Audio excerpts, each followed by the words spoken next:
ขาเมื่อสูงทั้งเสียงขา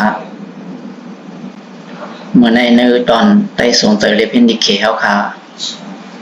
ขาเดมาลัดนี้มีอยู่2 ข้อค่ะ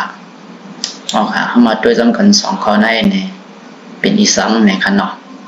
ค่ะคนหนึ่งได้ก่อนเขาได้เลือกไว้ขณะพอเขาใครถามเพิ่นว่าสู่เป็นพระเนี่ยความแข็งสำเดถือห้องเดถือว่าเดถือลาดนั่นค่ะเนาะค่ะค่ะเดมาสลับตัวลิกมันให้พอหันปืนกามันจีนเองนั่นขนาดเนาะค่ะ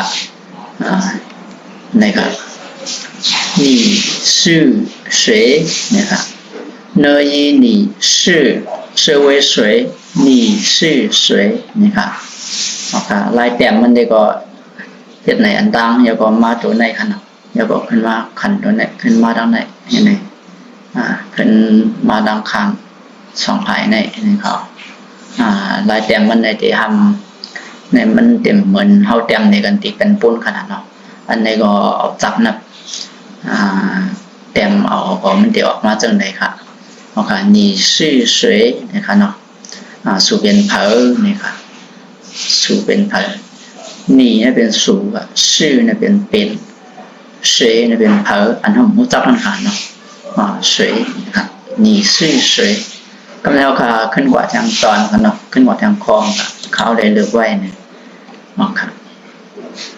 อันนี้ก็จะมาแสดงตัวเด็กมันให้มันหันดีกันนะเนาะค่ะเมื่อกี้เขาถามกว่าว่าสู่เป็นเผอนะครับเนาะกำเนิดสำเต็มมาถามจื่อสู่ห้องว่าหือนะครับจื่อสู่ห้องว่าหือในความเขเขามาหลัดจำกันด้วยค่ะเนาะ你叫什么名字นะครับ你叫什么名字เอามาด้วยพิมพ์ยิงเหมือนกันเนย你จีเอาเจ้า神么什么